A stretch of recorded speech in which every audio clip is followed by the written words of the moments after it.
Guys, അപ്പോൾ നമ്മൾ ഇന്ന് വന്നിട്ടുള്ളത് ചോക്ലേറ്റ് കേക്കിൻ്റെ ഡിസൈനായിട്ടാണ്. ഫസ്റ്റ് ലെയർ കേക്ക് വെച്ച് കൊടുത്തിട്ടുണ്ട്, കേക്ക് വെറ്റ് ചെയ്ത് കൊടുത്തിട്ടുണ്ട്, ക്രീം വെച്ച് കൊടുത്തിട്ടുണ്ട്.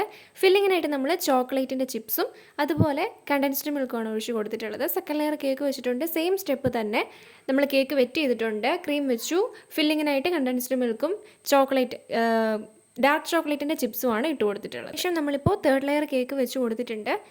ഇനി കേക്ക് നന്നായിട്ടൊന്ന് വെറ്റ് ചെയ്തതിന് ശേഷം ഫുള്ളായിട്ട് നമ്മൾ ക്രീം ചെയ്തെടുക്കാൻ പോവുകയാണേ.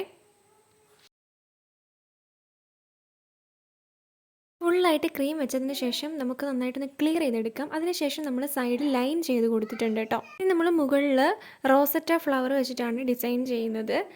അത് റൗണ്ടിൽ ആ ബോർഡറിൽ മാത്രം മുകളിലും താഴെയും നമ്മൾ ചെയ്ത് കൊടുക്കുന്നുണ്ട്. ഇനി മുകളിലെ ആ ഫ്ലവർ നമ്മൾ ഡിസൈൻ ചെയ്തതിന് അകത്തായിട്ട് നമ്മൾ ഡാർക്ക് ചോക്ലേറ്റിൻ്റെ ചിപ്സും വൈറ്റ് ചോക്ലേറ്റിൻ്റെ ചിപ്സും വെച്ചിട്ട് രണ്ടും നമ്മളിങ്ങനെ അകത്ത് ഇട്ട് കൊടുക്കുകയാണ് കേട്ടോ. അപ്പോൾ ഇത്രയേ ഉള്ളൂ നമ്മുടെ വീഡിയോ. ഒരു കുട്ടി ചോക്ലേറ്റ് കേക്കിൻ്റെ ഡിസൈൻ ആയിരുന്നു. അപ്പോൾ എല്ലാവർക്കും ഇഷ്ടമായെന്ന് വിചാരിക്കുന്നു. അഭിപ്രായങ്ങൾ കമൻറ്റ് ബോക്സിൽ കമൻറ്റ് ചെയ്യുക. ടാറ്റാ.